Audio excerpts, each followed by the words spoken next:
Well, Warwick, we did it again. It takes a special place to play host to tens of thousands of visitors in just one weekend. And not only do we do it well, but we also do it with a flair that makes the attendees looking forward to next year's event. Don't go away. In the Valley starts right now.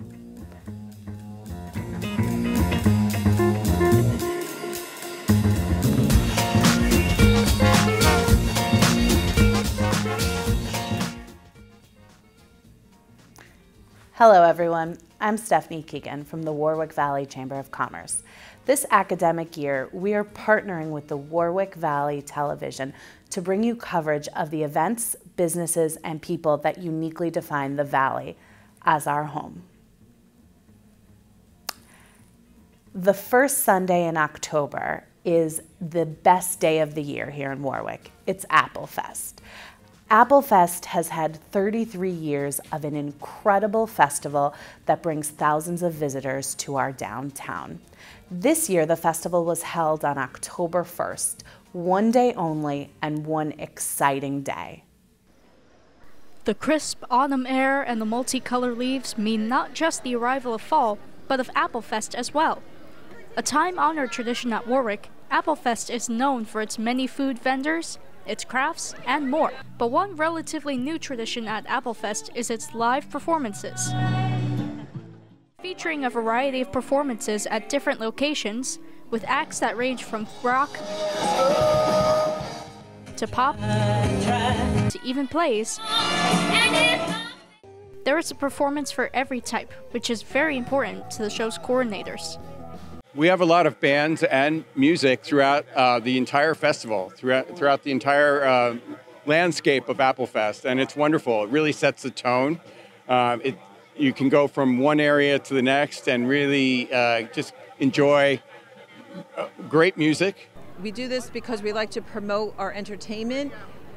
We just feel people in the music industry, it gives them an avenue to reach out and show their work to the community.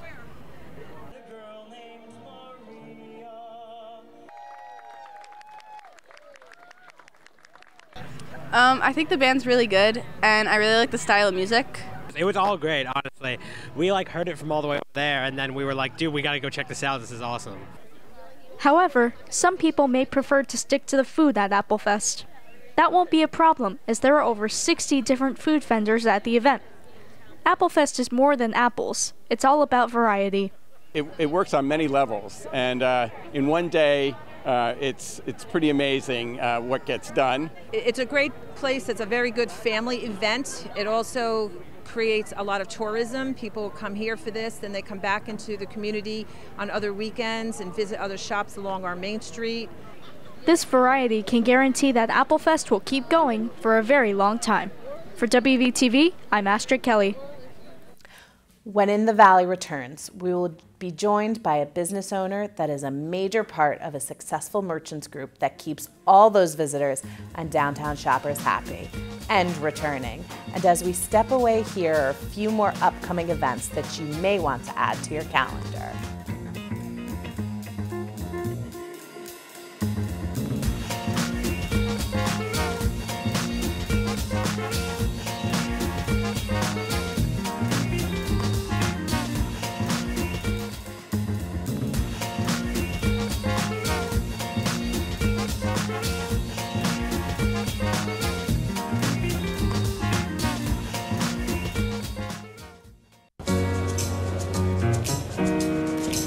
These are the moments that bring us to our feet. The anticipation, the tradition, the foul ball, the 15 seconds of fame, the big catch, the game-winning home run. But the most important moment happens when we all stand together. Join us as we stand up to show our support for loved ones affected by cancer. Visit standuptocancer.org/MLB. Stand up with us. Stand up with us. Stand up with us. Stand up with us.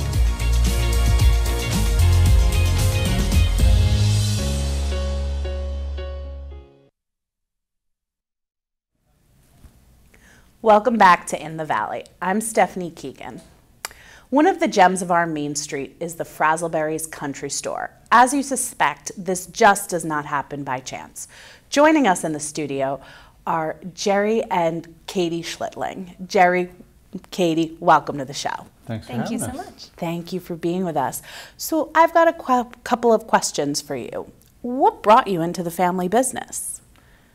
Well, I'll let you answer that because you entered first. Okay. So Frazzleberries started in 1996 here in Warwick. It was started by my mother, Mary Beth, who's a lifelong folk artist and who was looking for an outlet to kind of showcase what she made, not only what she made, but other artisans in the community and whatnot. So she found her first space over on Railroad Avenue in Warwick. That was my senior year of high school. And fast forward about 8 years, the business steadily grew.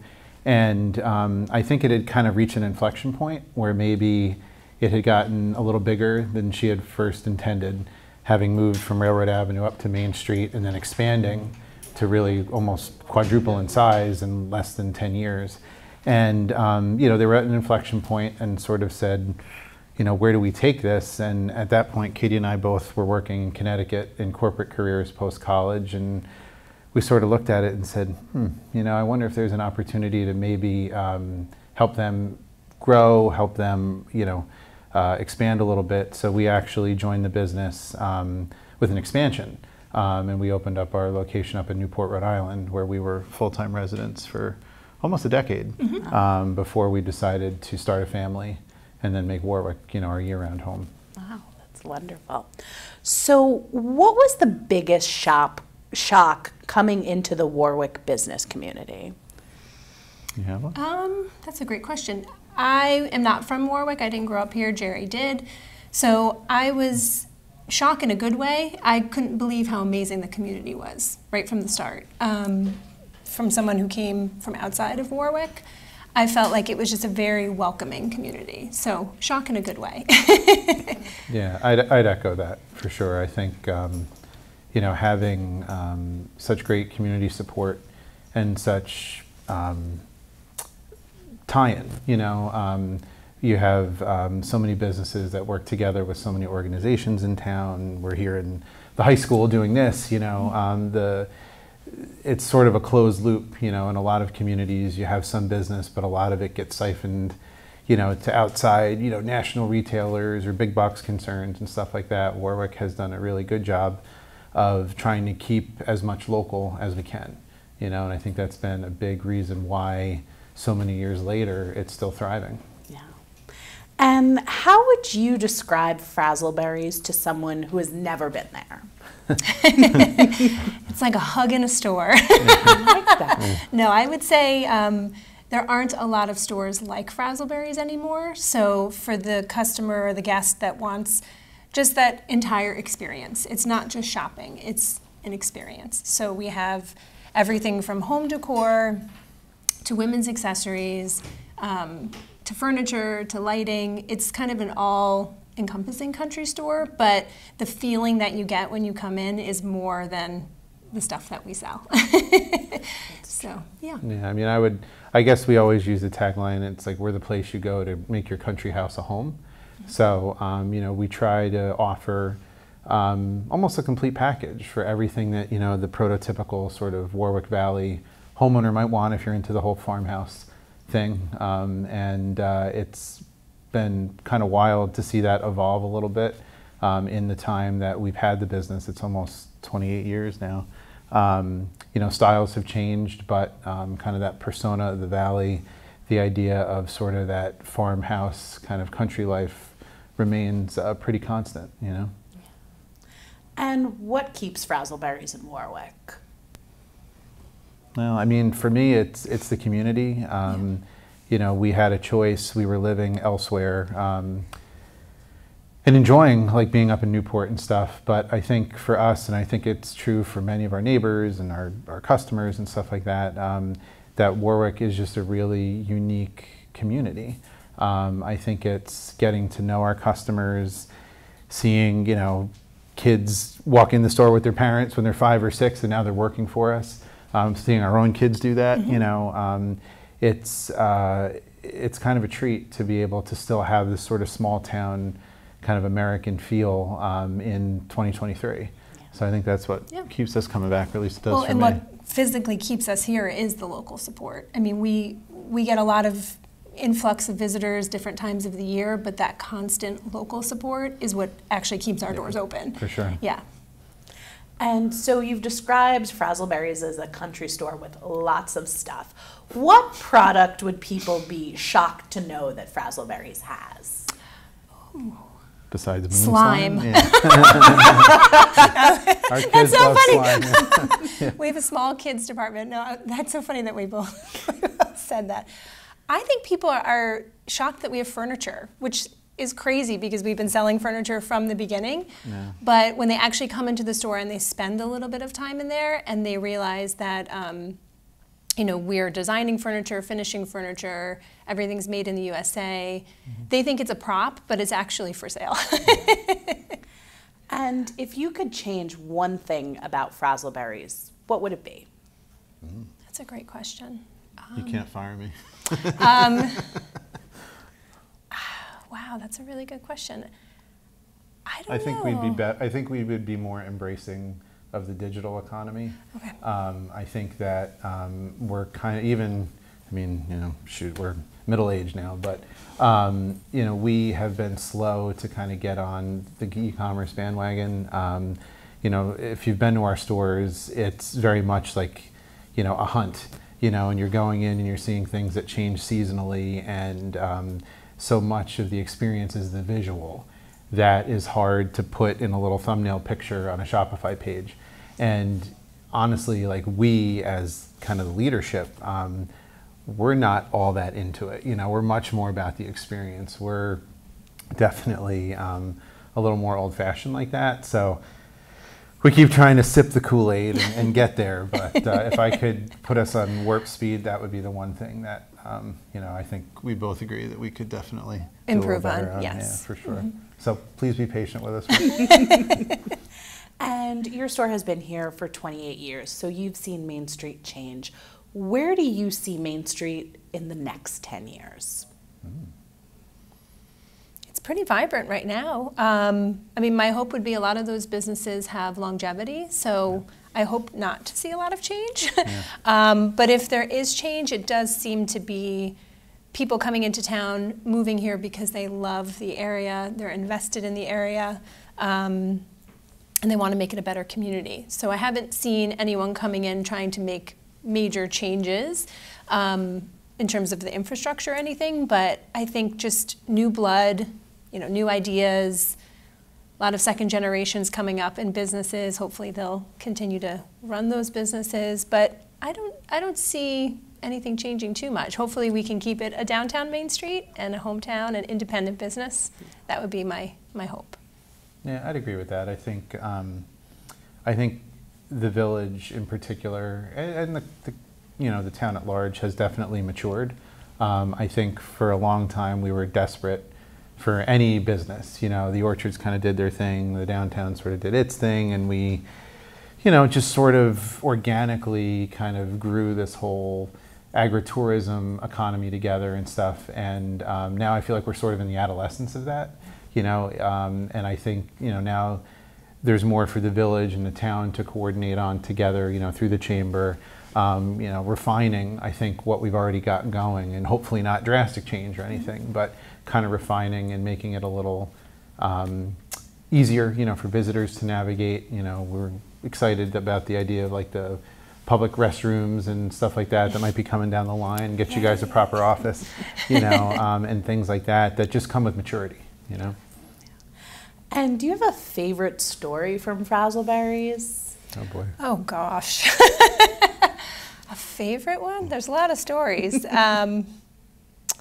Well, I would say, like, I can't pick like any particular point that stands out as like any more memorable than another. I mean, it's funny, like, for a small business in a small town, I often think we could be like the screenplay for a TV show. You know what I mean? You know, between the folks who come in, and it's funny. Like, growing up, I can remember my mom would come home and talk about, you know, the people that had come in the store that day, and So often those stories revolved around people coming in to feel good. And, you know, as a guy, especially at a young age, I would just sort of roll my eyes because I couldn't understand why somebody would go into a store maybe to feel better or to just kind of feel at calm and at peace and stuff like that. And now that we are there every day and have been there for some time, we see it every day. We've tried to create a space that feels welcoming, relaxing, peaceful, and we see it every day. People come in, having a bad day, just came in to feel a little better. Maybe it's a little bit of retail therapy, but I also think, it's the vibe that our team gives off. We're always willing to have our ears bent a little bit on whatever's going on, be it good or bad. We've enjoyed seeing, we have so many team members who, came in as customers, as little kids, who are now with us. In fact, we bought our house in Newport not knowing from the great uncle of one of our employees. Oh. We had never met one another, and we met at a closing, and he's like, "Oh, you're from Warwick, New York," and he threw out the family name. I said, "Yeah, Stephanie works for us. She's been working with us since she's 14. He's like, "That's my great niece." I mean, how do you know what I mean? And this is all the way up in Boston, So you just, it's crazy the 6 degrees of separation in a town like ours. But I would say it's really kind of that basket of stories, that basket of experiences, being so tied to the community. That's so important, Yeah, and I would say having our children involved. Not that there's a particular story, but now that they've grown up in the business, they're getting older, they can help. They can work. That is part of our story, but it's an important part of the Frazzleberry story too. And to have 3 generations there together. Yeah. My mom is still with us a few days a week, working alongside her granddaughter. That's pretty special. That's pretty cool. That's awesome. Jerry, Katie, thank you for being here and sharing your story. When In the Valley returns, we will take you beyond Main Street to another iconic Warwick Valley business that emphasizes the value in nature and tradition in our hectic world. Don't go away. In the Valley will be right back.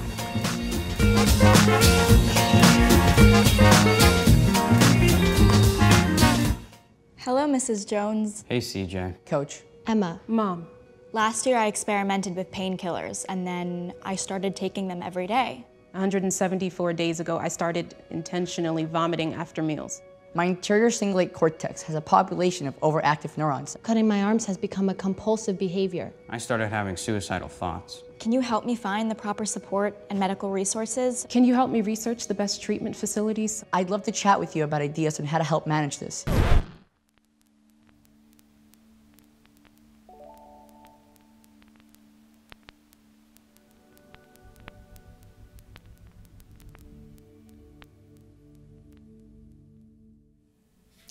Welcome back to In the Valley.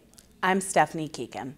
While the villages of Warwick are known for their eclectic collection of shops and eateries in the downtown areas, not everything happens there. Just beyond Main Street, south of town, there is an idyllic country lane that harkens back to a simpler time. As the temperature falls, so does summer. Fall has finally arrived. But what should you do this chilly season? One family-owned farm has been a hot spot for family trips. But what about this place makes it so unique? I'm sure the most unique would be the agritainment, all the pedal carts and the slides and all the stuff, the corn maze and the pick your own pumpkins, and where we probably are different than even all the pumpkin farms is that we actually grow the pumpkins. All the other ones put them out. Wright Family Farm has been around since 1912 and has gone through 5 generations of family, all of which live on the farm. They started off as a dairy farm until the late 1980s, but how did they make the jump to agro-entertainment? So we were a dairy farm until the mid-1980s. At that point, my grandfather had passed, and the milk prices were extremely low, so it was very tough to make a living doing that. So the government at that time considered our area to be in a dairy surplus, and as such paid a small fee for you to stay out of the dairy business. And then we started, like I said, with pick your own strawberries, and that went well. We don't do that anymore because the spring is a little too busy with all the other things we have going on. The idea of agro-entertainment seems to be pretty popular. as Wright Family Farm is always a bustling place. But what keeps bringing in new people?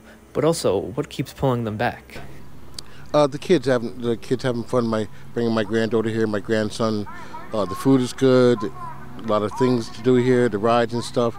The maze, the pumpkins. I think it's just wonderful for the kids because my granddaughter and her friend, my grandson, they remember these things with the candy, and so they want to come back here. People seem to love being able to come out and have fun out with their family, while making memories that'll last forever. John Wright credits part of their success to the time no one could come outdoors. I mean, COVID is a big example.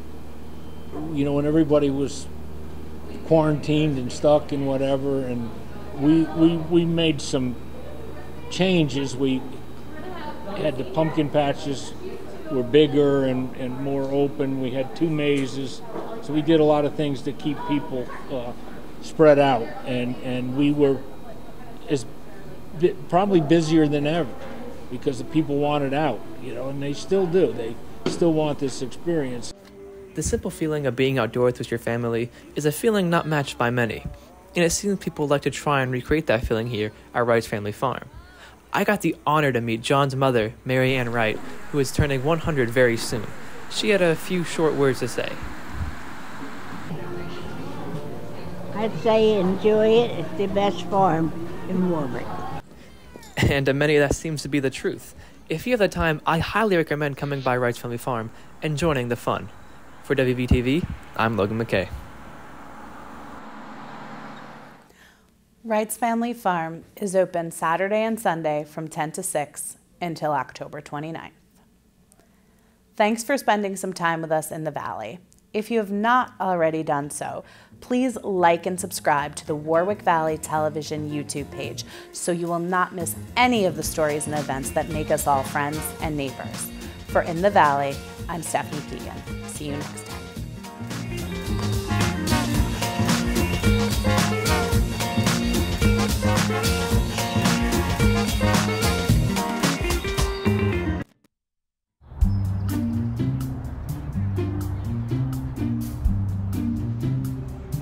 Don't worry, 74 people were picked before me in the NFL draft. To fight childhood obesity, United Way and the NFL are helping kids play at least 60 minutes a day. Okay, time for the team obstacle course. Yay! What this place needs is more healthy kids. To get involved or donate, go to unitedway.org/play60. Now I get it.